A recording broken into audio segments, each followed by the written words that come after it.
तो आज हमें यह जानना है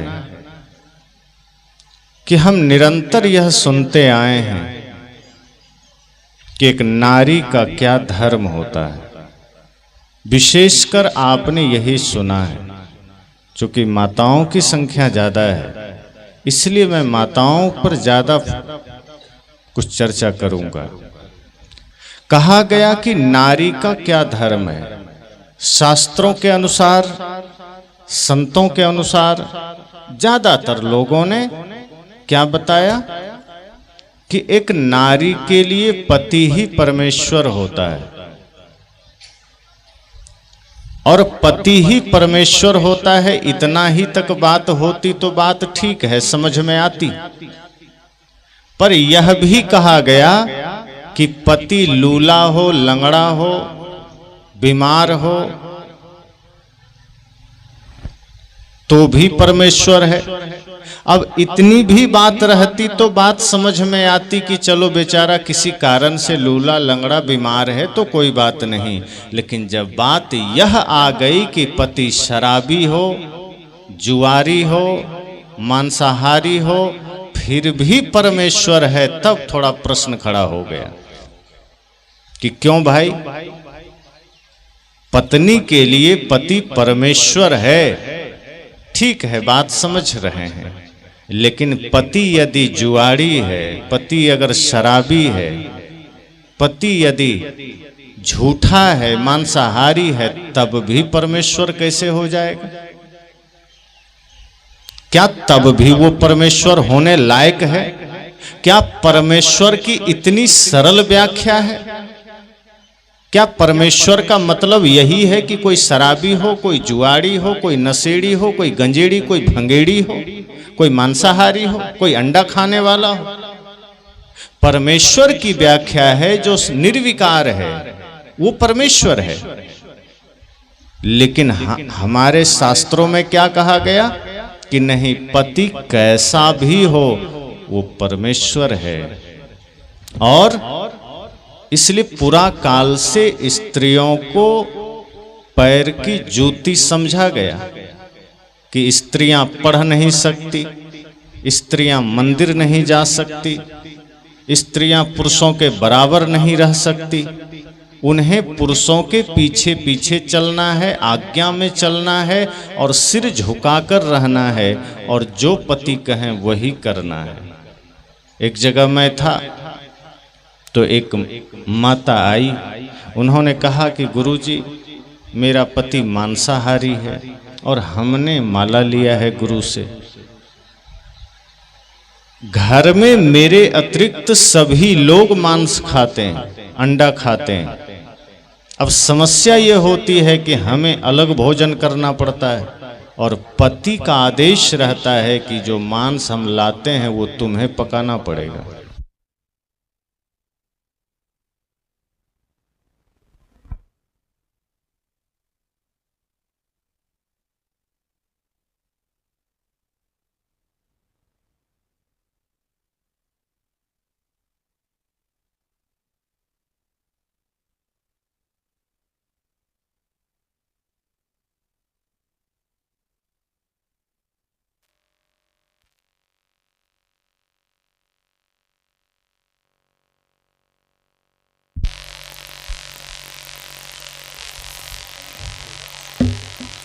तो उस माता ने कहा कि पति का आदेश होता है कि जो कुछ भी हम लाते हैं तुम्हें बनाना पड़ेगा। तो गुरुजी ये बताएं कि हम बनाएं या छोड़ दें? फिर उसने कहा कि एक जगह हम गए थे, एक संत से पूछे, दूसरे संत थे, किसी संप्रदाय का उन्होंने नाम लिया, मुझे ध्यान नहीं।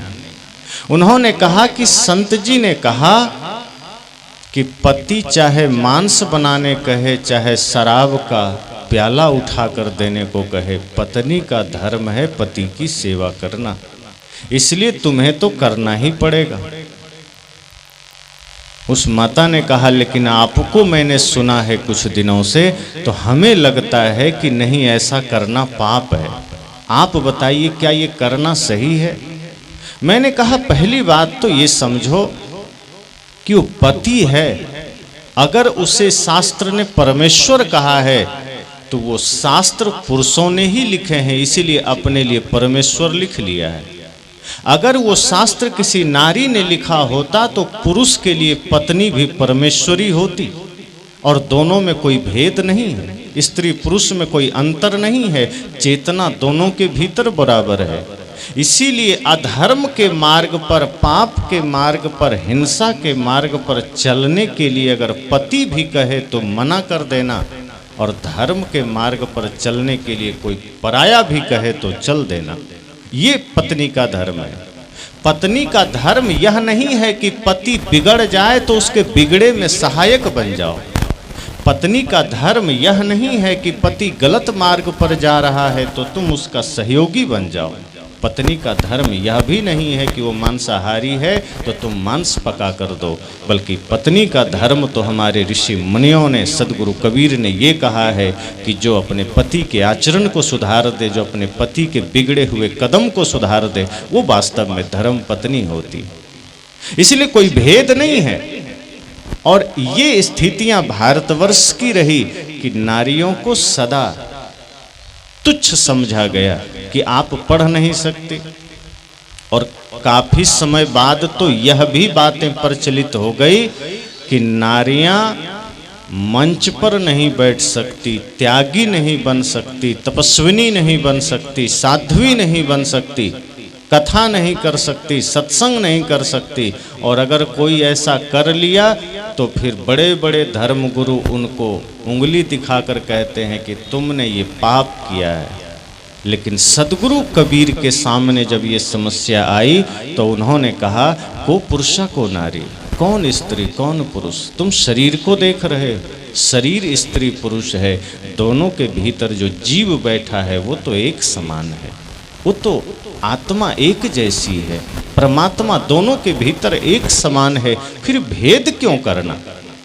तो ये कहा गया कि ये पत्नी का धर्म है, पति की सेवा करना, पति के हर बात को मानना।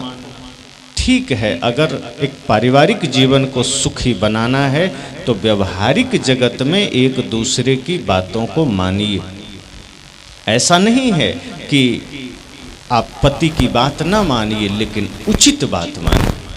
जहाँ वो धर्म की बात करे, जहाँ पारिवारिक सामंजस्य की बात करे, जहाँ प्रेम की बात करे, जहाँ संस्कार की, सुधार की बात करे, पारिवारिक कल्याण की बात करे तो मानिए।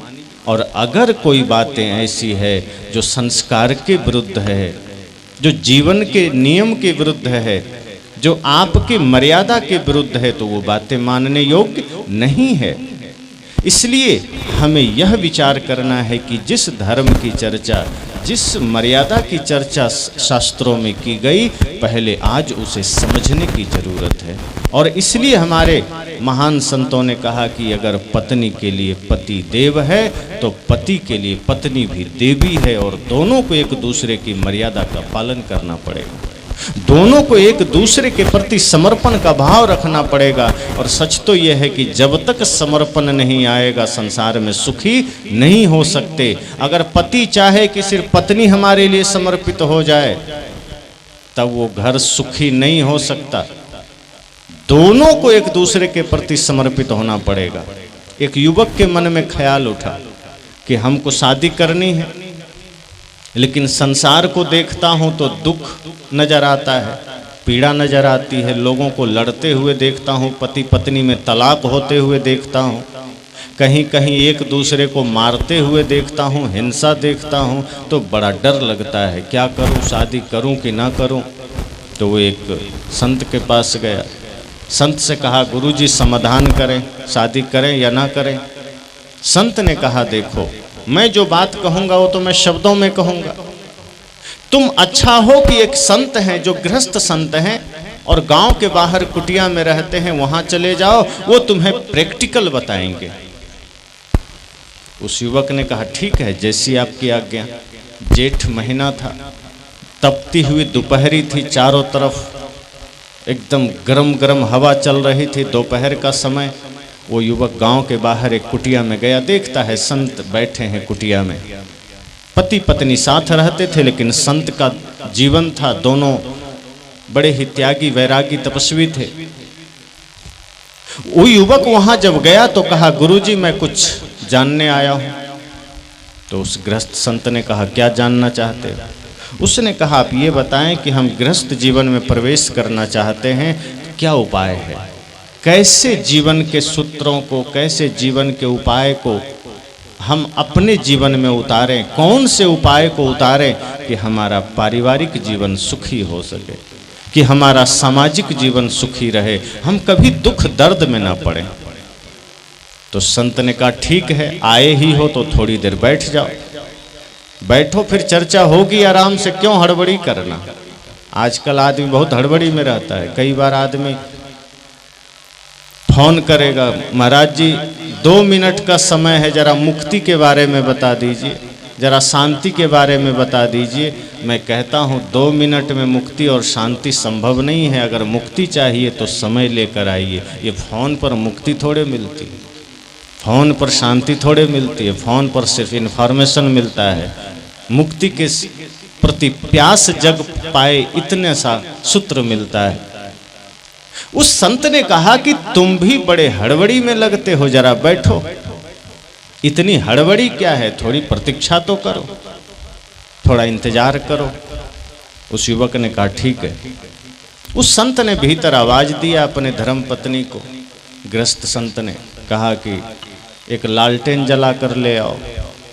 अब इस युवक का कान खड़ा हो गया। वो देखता है दोपहर का समय है, चारों तरफ उजाला ही उजाला है, आंखें देख नहीं पा रही, इतना उजाला है।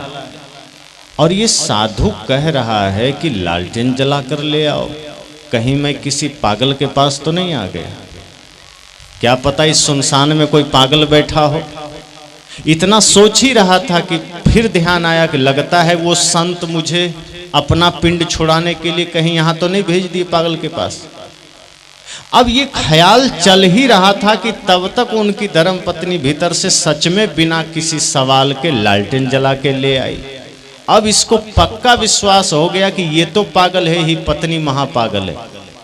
क्योंकि एक सवाल तक नहीं की, एक प्रश्न तक नहीं की कि भाई दोपहर का समय है, लालटेन क्यों चाहिए तुम्हें, क्यों जला के लाऊं। अब ये डर गया, कहा 2 पागलों के बीच में फंस गया, कहीं कुछ गड़बड़ ना हो जाए। अब ये भागने की सोचने लगा। तभी तक संत ने पत्नी से कहा, थोड़ा शरबत बना के ले आओ। अब ये सोचा, पता नहीं पागल लोग हैं, क्या बना के दे दे, क्या भरोसा, निकल लेने में भलाई है। पर संत एकदम पकड़े बैठे हाथ। अरे बैठो, कहाँ जाना, अभी तो तुम पूछने आए। इसे लगा सच में पागल है। तब तक शरबत आ गया, 2 कटोरे में शरबत आया। एक संत को मिला, एक युवक को मिला। युवक ने जैसे ही पहला घूंट लगाया, थू थू करके कटोरा फेंक दिया, क्योंकि शरबत में चीनी के जगह पूरा नमक पड़ गया था गलती से। उस शरबत न रहा, जहर हो गया। लेकिन वहीं देखता है संत पूरा कटोरा गटगटा कर पी गया।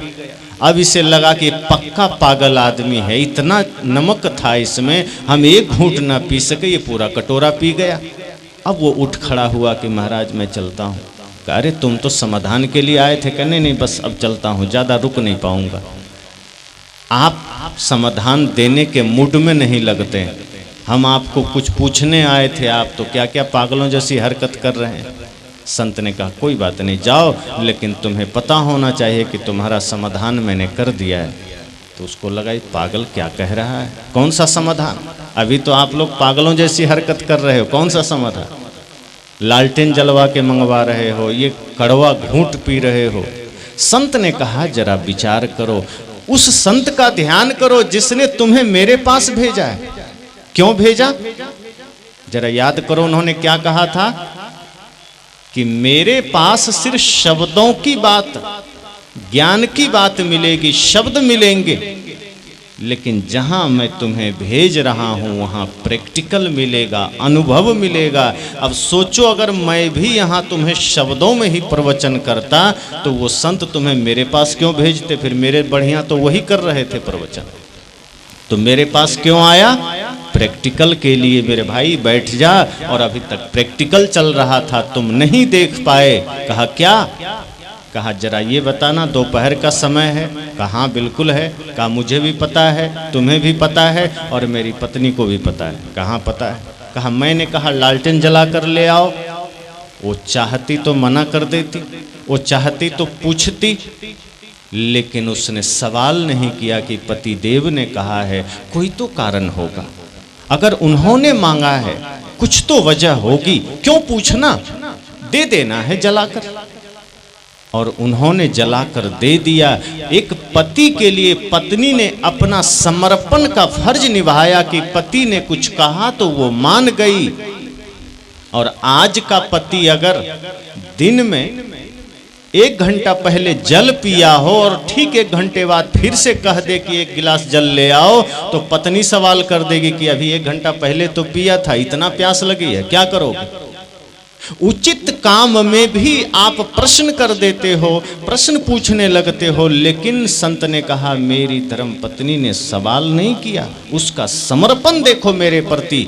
और दूसरी घटना घटी जब उसने शरबत बनाया, जानबूझकर नमक नहीं डाला होगा, गलती से पड़ गया होगा, तुम्हें भी पिलाया गया, हमें भी पिलाया गया। मैं मानता हूँ नमक ज़्यादा था, मैं मानता हूँ कि कड़वा था, लेकिन जैसे मेरे लालटेन मांगने पर उसने सवाल नहीं किया, उसके शरबत देने पर अगर मैं गुस्सा कर जाता कि कैसे बनाते हो, कहाँ ध्यान रहता है, क्या करते हो, एक शरबत भी बढ़िया से नहीं बना पाए, और मैं डांट देता, तो सोचो क्या होता कि परिवार के बीच में एक दीवार खड़ी हो जाती, पति पत्नी के रिश्ते के बीच में एक बाधा खड़ी हो जाती। और वो मेरे प्रति समर्पित थी, अगर मैं उसके प्रति समर्पित ना होता तो मेरा पारिवारिक जीवन यहीं बिखर जाता। तो मेरा धर्म क्या बनता था कि अगर किसी गलती से, किसी कारण से, किसी भूल से पत्नी से नमक पड़ गया है, तो मैंने उसे सहज समझ करके पी गया कि चाहे जो हो, पत्नी ने दिया है तो मैं पी गया। और बाद में जब उसी शरबत को वो पिएगी तो खुद उसे आभास होगा कि मेरे पति कितने देवता हैं, इतना कड़वा घूंट भी चुपचाप हंसते हुए पी गए। सोचो उस घर में कभी विवाद होगा, उस घर में कभी लड़ाई होगी, कभी पति पत्नी में डाइवोर्स होगा, कभी तलाक होगा, कभी तू मैं होगा? क्या नहीं होगा। अगर शादी करना है, गृहस्थ जीवन में जाना है, तो ये सूत्र याद रख कर जाना कि पति और पत्नी के बीच की जो सबसे महत्वपूर्ण कड़ी है वो प्रेम निस्वार्थ हो, समर्पण निस्वार्थ हो, कोई शर्त ना हो। और जब बिना शर्त के दोनों का समर्पण होगा, बिना शर्त के दोनों का प्रेम होगा, वो घर सदा स्वर्ग बना रहेगा, सदा मंदिर बना रहेगा। बाहर मंदिर कहाँ खोजने जाओगे, बाहर स्वर्ग कहाँ खोजने जाओगे? उस युवक ने हाथ जोड़ा, कहा गुरुजी समाधान हो गया। ये जान लिया मैं कि बिना समर्पण के सुख नहीं है, समर्पित होना पड़ेगा। और हमारी प्रवृत्ति क्या है? समर्पित करवाना है, होना नहीं है। हम चाहते हैं दूसरा आदमी हमारे प्रति समर्पित हो जाए, पत्नी हमारे लिए समर्पित हो जाए, बेटा हमारे लिए समर्पित हो जाए, भाई हमारे लिए समर्पित हो जाए, पड़ोसी हमारे लिए समर्पित हो जाए, शिष्य हमारे लिए समर्पित हो जाए। हम नहीं होना चाहते हैं। हम सोचते हैं हम तो गद्दी लगा के बैठ गए, हमें हिलना डुलना नहीं है, तुम्हें मेरे प्रति समर्पित हो जाना है। अगर कोई मालिक है तो सोचता है नौकर समर्पित हो जाए, कोई बड़ा अधिकारी है तो सोचता है छोटा अधिकारी, छोटे लोग जो मेरे नीचे हैं वो समर्पित हो जाए। और वहीं मानवता के बीच में एक दीवार खड़ी होती है। जब व्यक्ति प्रेम से फिर कुछ भी नहीं करता, फिर वो मन मार करके बोझ समझ के करता है। लेकिन जब दोनों ओर से समर्पण होता है तो वही बोझ नहीं रह जाता, फिर वो सेवा बन जाता है, फिर वही कार्य सेवा बन जाती है, फिर वही आपके दायित्व, आपकी जिम्मेदारी पूजा बन जाती है। लेकिन हमारी प्रवृत्ति दूसरों को समर्पित कराने की है। अब जरा देखो, हम एक से एक चीज़ों के बीच बैठे हैं, पंडाल है, बाजा है, मंच है, माइक है, मोबाइल है, ये सब निर्जीव हैं, इसमें जीव नहीं है, प्राणहीन है, इसमें चेतना नहीं है, जड़ है। ये मेरे प्रति समर्पित है, मोबाइल समर्पित है, एक कपड़े समर्पित हैं, मुझे इसके लिए समर्पित होने की जरूरत नहीं है। पैसे हैं, ये भी मेरे लिए समर्पित है। अभी मेरे पास पैसा है, इस पैसे से मैं चाहूँ तो प्रसाद खरीद लूँ, इस पैसे से मैं चाहूँ तो दूध खरीद लूँ, और अगर मैं चाहूँ तो इसी पैसे से शराब खरीद लूँ, इसी पैसे से मांस मछली खरीद लूँ। पैसा थोड़े कुछ करेगा, क्योंकि वो समर्पित है, उसे कोई लेना देना नहीं। वो जिसके पास है उसका है, वो जड़ है, उसमें चेतना नहीं है। ये माइक समर्पित है, जो बोलूं ये मना नहीं करेगा। आपके घर में टीवी है, आपके हाथ में रिमोट है, आप मालिक हैं, टीवी समर्पित है, रिमोट में जो जो दबाइए टीवी में चलेगा, वो मना नहीं करेगा। कि अभी आस्था चैनल चल रहा था और अचानक आपने फिल्मी चैनल लगा दिया तो टीवी मना कर देगी कि नहीं नहीं मुझ में मत चलाओ, ऐसा नहीं है। वो जड़ है, समर्पित है आपके लिए। लेकिन सामने ये देखना कि अगर कोई व्यक्ति है, कोई जीव है, तो उसके अंदर भी चेतना है, वो भी जड़ थोड़े है। उसको समर्पित कराना चाहोगे तो फिर बात बिगड़ेगी। इसलिए निर्जीव को समर्पित कराना सरल होता है, लेकिन अगर कोई सजीव सामने हो तो वहां आपको भी समर्पित हो जाना है। अगर कोई 4 कदम चलकर आपके पास आया है तो आपको भी 2 कदम चल लेना है। अगर कोई हाथ बढ़ाया है दोस्ती का, अगर कोई हाथ बढ़ाया है प्रेम का, तो आपको भी थोड़ा हाथ बढ़ा देना है, तब पारिवारिक रिश्ते टिकते हैं। इसलिए ये बात कहना कि नहीं पत्नी का ये धर्म है, पत्नी का ही ये फर्ज है, पत्नी का ही ये कर्तव्य है, ये बात अधूरी है। और आपने रामायण में भी सुना है कि माता सीता के लिए कहा गया था कि एक ही व्रत एक धर्म नेमा, काय वचन मन पति पद प्रेमा, कि एक स्त्री के लिए एक ही धर्म है, तन मन वचन से पति के चरणों में प्रेम। लेकिन कब? जब पति राम जैसा हो। अगर पति राम जैसा हो, जो मर्यादा पुरुषोत्तम हो, पति अगर मर्यादा पुरुषोत्तम है, पति अगर संयमी है, पति अगर धीर वीर ज्ञानी है, तब पत्नी के लिए समझो कि ये सौभाग्य का विषय है कि राम जैसा पति हैं, और फिर पत्नी भी सीता की तरह हो जाती है। तब दोनों में बात बनती है। लेकिन पत्नी सीता की तरह है, एक ही वचन, एक ही धर्म, एक ही व्रत, एक ही नियम, और पति कहीं निकल गया निशाचर, तब वहाँ कोई नियम कोई व्रत नहीं। फिर आपका अपना धर्म है, फिर आपका अपना दायित्व है कि आप भक्ति में लगो, ज्ञान में लगो। और वही काम मीराबाई ने किया था। मीराबाई के जीवन में भी वही घड़ी आई थी। उनका पति वैसा नहीं था, उनके परिवार वैसे नहीं थे, वो सब असुर थे, राक्षस थे। कर्म से, कर्म व्यक्ति को राक्षस बनाता है, कर्म व्यक्ति को देवता बनाता है। मीराबाई के जीवन में भी वही स्थिति आई, लेकिन उन्होंने फिर पति की आज्ञा नहीं मानी, उन्होंने अपने जेठ की आज्ञा नहीं मानी, उन्होंने अपने परिवार की आज्ञा नहीं मानी, उन्होंने गुरु की आज्ञा मानी। गुरु रविदास की शरण में गई और वहाँ उन्होंने ज्ञान भक्ति की शिक्षा ली, वहाँ उन्होंने सत्य की शिक्षा ली, वहाँ उन्होंने प्रेम की शिक्षा ली। और मीराबाई ज्ञान और भक्ति की प्रकाष्ठा पर चली गई। और फिर उन्होंने कहा, ऐसी लागी लगन मीरा हो गई मगन, वो तो गली गली हरि गुण गाने लगी। कि अब तो मेरी लगन गुरु से लग गई, अब तो मेरी लगन हरि से लग गई, अब मुझे दुनियादारी से नहीं काम है। तो सदगुरु कहते हैं, यदि पति राम जैसा है तो आज्ञा मानिए और सौभाग्य मानिए, लेकिन अगर पति निशाचर निकल गया तो भक्ति का मार्ग चुनिए। ये जीवन व्यर्थ में बिताने के लिए नहीं मिला है, ये नारी का देह नारी का एहसास करने के लिए नहीं मिला है। संतों ने कहा कि आप जिन पीड़ाओं को झेल रहे हो, जिन समस्याओं को झेल रहे हो, अगर वही आप नहीं चाहते हो आपके बच्चियों में आवे, तो सबसे पहले बचपना से ही अपनी बच्चियों को लड़की देह से मुक्त करो। अर्थात ये उसको एहसास मत होने दो कि तू तो लड़की है, तू तो बेटी है, तुम्हें पढ़ने लिखने से क्या लेना देना, चूल्हा चौकी करना है, पति की सेवा में रहना है। ये कह कह कर आप उसे कमज़ोर बना देते हैं।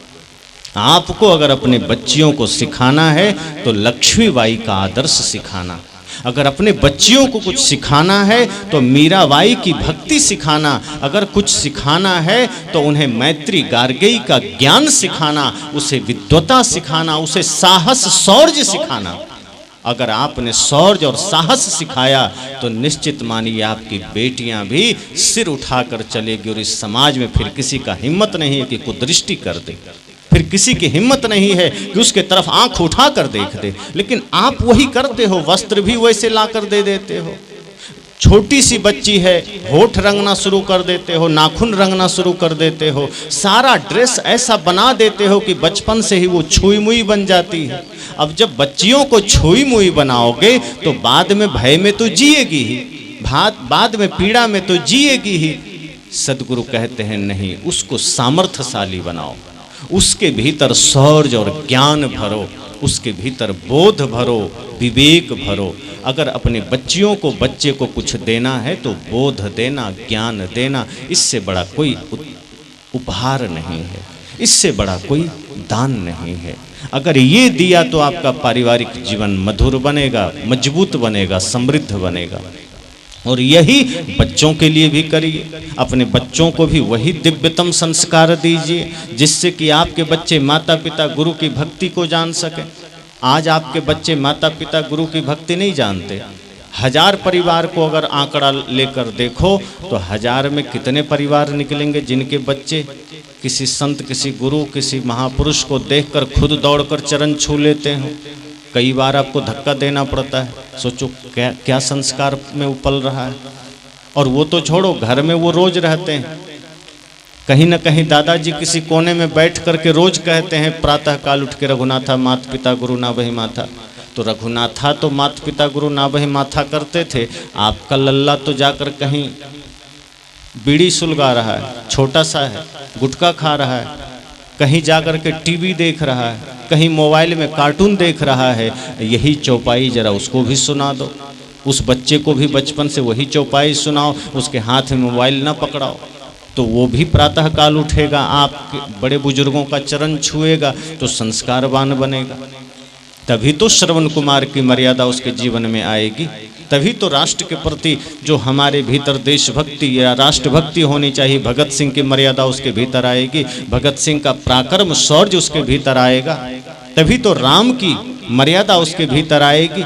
लेकिन हम क्या करते हैं, अपना चुपचाप अलग, माता पिता अलग मोबाइल में बिजी हो गए, बच्चे अलग मोबाइल में बिजी हो गए, हमारा ध्यान नहीं है। अब बच्चे अलग कुछ कर रहे हैं। अब देखो यहीं मेला लगा है, बहुत से बच्चे होंगे, माता पिता उसको खिलौने खरीद के दे रहे होंगे, कहीं कहीं रिवाल्वर वाले खिलौने भी मिलते हैं, नकली रिवाल्वर खिलौने के रूप में, वो भी आप खरीद के दे देते हो। देखने में तो बहुत छोटी सी चीज़ लगती है, बहुत साधारण सी बात लगती है, लेकिन एक छोटे से बच्चे को भी अगर आपने रिवाल्वर खरीद के दिया है तो संस्कार ओरिजिनल वाला पड़ता है।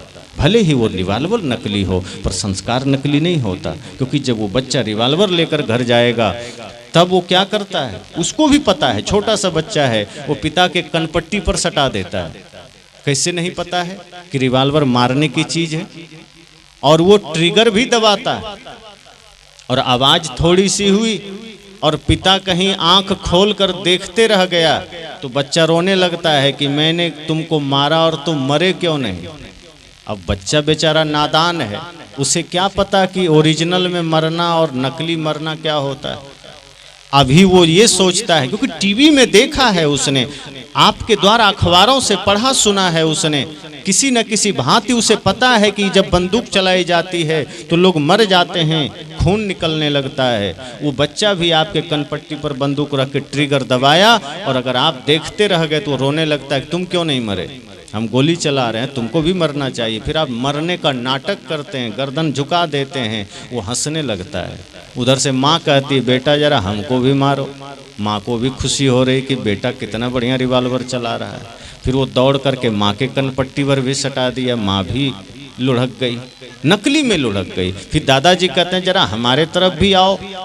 अब यही खेल चल रहा है, और धीरे धीरे धीरे धीरे वो बड़ा हो रहा है। रिवाल्वर नकली छूट गया, बाद में असली रिवाल्वर हाथ में आ गया, क्योंकि मारने का संस्कार सीख लिया है बचपन में।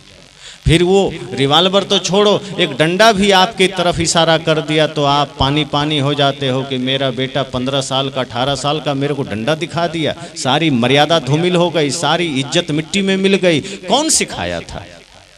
उसके भविष्य को आपने कुल्हाड़ी से काटा है, क्योंकि आपने उसे मर्यादा की शिक्षा नहीं दी है, आपने उसे संस्कारों से नहीं सजाया है। आप उनके ही सामने गाली दे रहे हो, उनके ही सामने झूठ बोल रहे हो, उनके ही सामने नशा दुर्व्यसन कर रहे हो, उसके ही सामने पति पत्नी झगड़ा कर रहे हैं।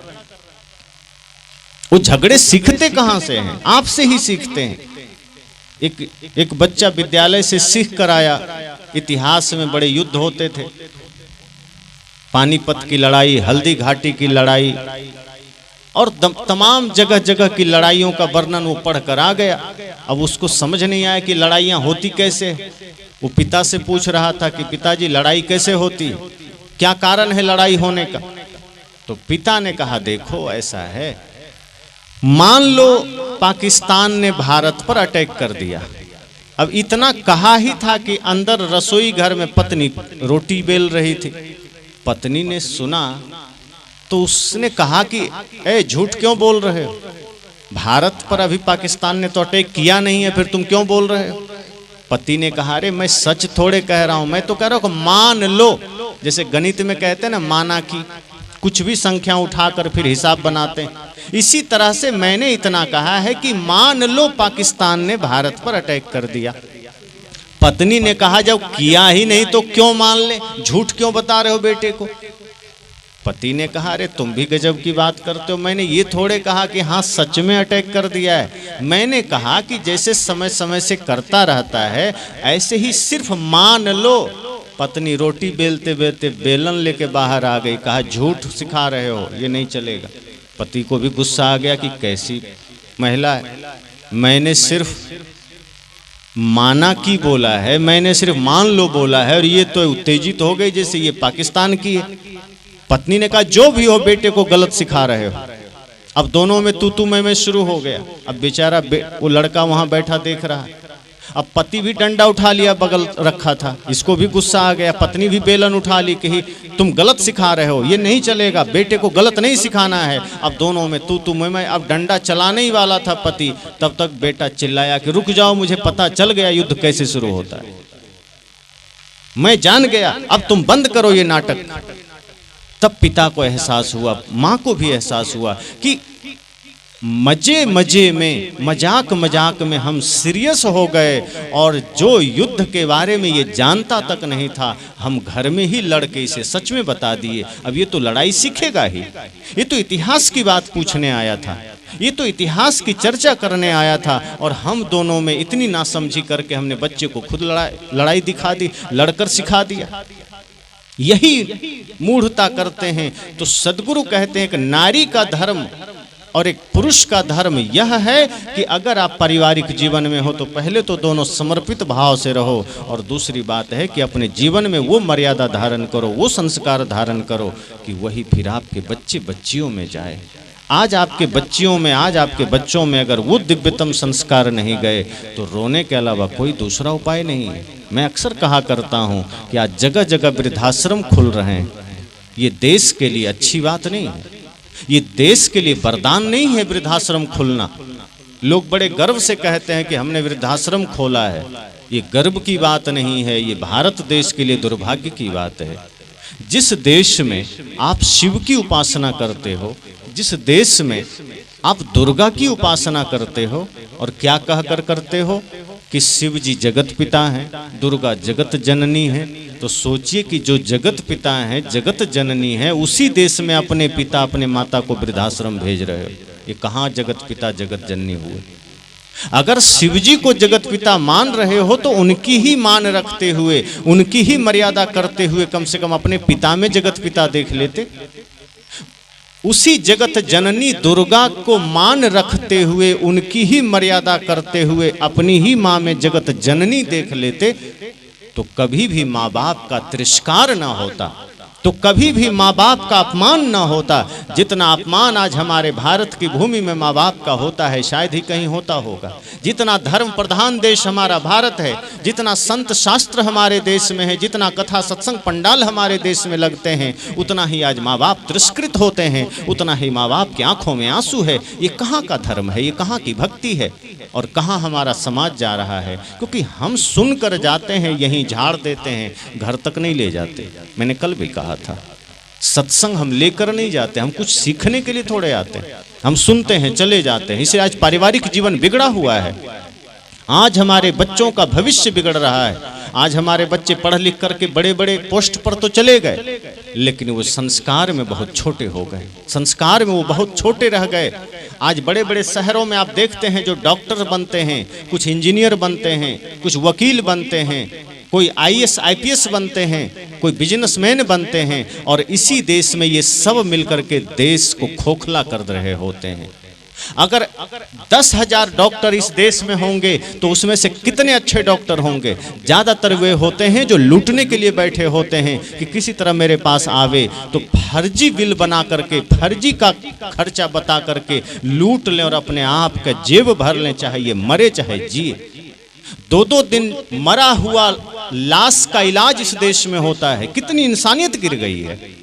उल्लास हो चुका है, मर चुका है, लेकिन बिल बनाने के चक्कर में वो इलाज किए जा रहा है। अब बेचारा गरीब आदमी जमीन बेचकर पैसा लाया है कि उधारी लाया है, उसको कोई मतलब नहीं, संवेदना मर गई है। इसी तरह वकील कर रहे हैं, बहुत सारे वकील हैं, वो देख लिया कोई गरीब आया उसको लूटे जा रहा है, झूठ बोल बोल कर फंसा कर उसका केस लंबा खींचे जा रहा है। जज नहीं चाहता है कि केस लंबा खींचे, लेकिन वकील अपनी काली कमाई को रोकना नहीं चाहता। वो जानता है अगर मैं केस को यहीं रफा दफा करवा दूं तो फिर मेरी जेब कैसे भरेगी। इसी तरह इंजीनियर है, कागज पर ही सारा काम करके पुल का निर्माण कर दिया, नकली गाड़ी चली नहीं, नीचे गिर जाता है। ये इसी देश में हो रहा है जहां हम विश्वकर्मा की पूजा करते हैं, जहां हम शिव की पूजा करते हैं, जहां हम राम की पूजा करते हैं, वहीं ये सारे भ्रष्टाचार हो रहे हैं। सदगुरु कहते हैं आपको अपना धर्म जानना है, आपको अपना कर्तव्य जानना है कि आपको क्या करना है। आपने सिर्फ ये समझा है कि हम मंदिर जाएंगे, जल चढ़ा लेंगे, पूजा कर लेंगे, हमारा काम हो गया, फिर हम घर में आएंगे वही राक्षस की भांति जी लेंगे, वही झगड़े करके जी लेंगे, वही नशा दुर्व्यसन के साथ जी लेंगे, वही पागलपन के साथ जी लेंगे, काम बन जाएगा। नहीं, ये काम नहीं बनने वाला। आपको मन मस्तिष्क को पहले पवित्र करना पड़ेगा, आपके विचारों को शुद्ध करना है, आपको अपने आचरण को शुद्ध करना है, तब जीवन में संतों का असर होगा, संत गुरुजनों के ज्ञान का असर होगा, और तब इस देश से भ्रष्टाचार मिटेगा। अब देखो, आप बाजार चले जाओ, कोई भी सामान आप खरीदिए, ओरिजिनल मिलेगा कि नहीं कोई गारंटी है? घी खरीद लो, दूध खरीद लो, दही खरीद लो, बाजार का खरीद के देखिए, मसाले खरीद लो, चावल खरीद लो, दाल खरीद लो, मिठाई खरीद लो, आप भरोसा नहीं कर सकते कि शुद्ध मिलेगा कि नहीं मिलेगा। क्यों? क्योंकि तिरुपति बालाजी में भगवान को चढ़ने वाला प्रसाद में चर्बी मिला कर दिया गया। तो आपके साथ क्या होगा? जो भगवान को नहीं छोड़ रहे हैं वो आपको छोड़ेंगे, और आपके ही बीच का आदमी है, आप ही में से कोई है, कोई दूसरा नहीं है। वो कोई पाकिस्तानी नहीं है, वो कोई बांग्लादेशी नहीं है, वो कोई श्रीलंकन नहीं है, वो कोई चाइनीज नहीं है, इसी भारतवर्ष के लोग हैं, इसी भूमि के लोग हैं, वो ऐसा कर रहे हैं। तभी तो गीत में कहा गया, देते हैं भगवान को धोखा, इंसान को क्या छोड़ेंगे। देख तेरे इंसान की हालत, संसार की हालत क्या हो गई। भगवान कितना बदल गया इंसान, कि जो लोग भगवान को धोखा दे सकते हैं वो इंसानों को नहीं छोड़ेंगे। इसलिए मैंने कहा कि एक नारी का धर्म बता दिया गया, लेकिन सदगुरु कबीर ने पुरुषों का भी धर्म बताया कि अगर नारी का धर्म सेवा है, नारी का धर्म भक्ति है, तो पुरुष का धर्म भी सेवा है, भक्ति है, समर्पण है, शुद्ध जीवन है। और जब दोनों में वो समर्पण उतरेगा, दोनों में वो भक्ति उतरेगी, दोनों में वो शिष्टाचार उतरेगा, दोनों में वो मर्यादा उतरेगी, तब दोनों के प्रभाव से आपकी संतान दिव्य बनेगी, तब आपके बच्चे दिव्य होंगे, तब आपके बच्चे संस्कारी होंगे। अगर माँ संस्कारी हो जाए और पिता वैसे ही पागल बना फिरे तो बच्चे संस्कारी नहीं होते, फिर उन पर पिता का भी असर पड़ता है, पिता की भी छवि उनके भीतर आती। इसीलिए सत्संग की इस गंगा में अगर आप आए हैं तो ये संकल्प लेकर जाना कि जो भी हमें सुनने को मिला है इससे हम अपने व्यवहारिक जीवन को मधुर बना सकें, हम अपने एक एक कमियों को देख सकें कि क्या कमियां हैं जीवन में जिसके वजह से हमारे पारिवारिक रिश्ते कमज़ोर पड़ते हैं। आए दिन जो झगड़े हो रहे हैं, क्या कारण है? गुरुदेव सदगुरु आचार्य श्री धर्मस्वरूप साहब जी कहा करते थे कि परिवार, समाज, राष्ट्र टूटने के सिर्फ 2 कारण होते हैं, एक स्वार्थ और एक अहंकार। अगर ये दोनों को आपने ठीक कर लिया, ये दोनों को अपने जीवन से निकाल दिया, तो वो घर वहीं मंदिर बन जाता है। और जब सदगुरु कहते हैं कि घर को मंदिर बनाओ, तो इसका मतलब ये नहीं कि घर को मंदिर के नक्शे में बना दो। जब वे कहते हैं घर को मंदिर बनाओ तो उसका अर्थ इतना ही होता है कि रहने वालों को ही देवता समझो, घर को पवित्र बनाओ। घर को सुंदर बनाने का अर्थ यह नहीं है कि पर्दे सुंदर लगा दो। घर को सुंदर बनाने का अर्थ यह नहीं है कि टाइल्स मार्बल लगा दो। घर को सुंदर बनाने का मतलब ये नहीं कि एसी फ्रिज लगा दो। घर को सुंदर बनाने का मतलब अगर झोपड़ी भी है तो उसमें स्वच्छता हो, पवित्रता हो, निर्मलता हो, और जो लोग उसमें रहते हैं उनके भीतर परमात्मा का दर्शन हो, फिर वो झोपड़ी भी मंदिर बन जाती है। और यदि बहुत खूबसूरत आपने महल बना लिया 5 स्टार होटल की भांति, और यदि वहाँ किसी में परमात्मा आप नहीं देखते बल्कि एक दूसरे से ईर्ष्या कर रहे हो, पति पत्नी में झगड़े हो रहे हैं, भाई भाई में झगड़े हो रहे हैं, तो वो घर घर नहीं है, वो मरघट है। क्योंकि साहब ने कहा है जाघट प्रेम न संचरे ताघट जान मशान। वे कहते हैं जिस घर में, जिस हृदय में प्रेम नहीं है उसे मरघट समझना, उसे मुर्दा घर समझना। इस धरती पर जिंदा वो नहीं है जिसकी आंखें खुल रही है। इस धरती पर जिंदा वो नहीं है जो हाथ हिला रहा है। इस धरती पर जिंदा वो भी नहीं है जिसके पैर हिल डुल रहे हैं। इस धरती पर जिंदा वो भी नहीं है जो मुख हिला रहा है। तो कौन है? सदगुरु कहते हैं इस धरती पर जिंदा वह है जो प्रेम में जीता है। इस धरती पर जिंदा वह है जो भक्ति में जीता है, सत्य में जीता है, अहिंसा में जीता है। जो व्यक्ति श्वास तो ले रहा है, हाथ तो हिला रहा है, आंखें तो बंद खोल कर रहा है, कान से वो कुछ सुन रहा है, लेकिन अगर जीवन में प्रेम नहीं है, भक्ति नहीं है, सत्य नहीं है, तो उसे मुर्दा समझना, मरघट का जीवन समझना, इससे ज्यादा वो कुछ नहीं है। इसलिए थोड़ा भी जीवन हो लेकिन आनंद का जीवन हो, और वो तब होगा जब प्रेम जीवन में होगा, भक्ति जीवन में होगी, सत्य जीवन में होगा। इसलिए ये मत सोचना कि हमें लंबा जीना है, जीना तो थोड़ा ही है, और बहुत जीने से भी क्या होगा। खुदीराम बोस 18 वर्ष में देश के लिए शहीद हो गए, उनका नाम हो गया। थोड़ा ही जिए। और कितने लोग हैं आपके आसपास, देखना 90-100 वर्ष का जी कर जाते हैं, दोबारा कोई पूछता तक नहीं। ऐसा जीवन जीने से क्या फायदा। 100-100 साल की आयु मिल जाए और बगल में ही कोई आपको याद ना करे। साहब तो कहते हैं ऐसी करनी कर चलो हम हंसे जग रोए। कबीर जब हम पैदा हुए जग हंसे हम रोए, ऐसी करनी कर चलो हम हंसे जग रोए। कि जब पैदा हुए थे तो स्थिति क्या थी। जब भी कोई बच्चा जन्म लेता है तो बच्चा रोता है और परिवार के लोग हंसते हैं। अगर बच्चा ना रोवे जन्म लेते ही तो परिवार के लोग रोने लगते हैं कि कहीं गूंगा तो नहीं जन्म ले लिया। तो जब वो रोता है तो परिवार के लोग खुश होते हैं, और अगर नहीं रोता है तो जबरदस्ती रुलाया जाता है। सदगुरु कहते हैं कि जन्म के समय मजबूरी थी कि रोना पड़ा, पर कर्म ऐसा करना, जीवन ऐसा जीना कि मरते समय रोना ना पड़े।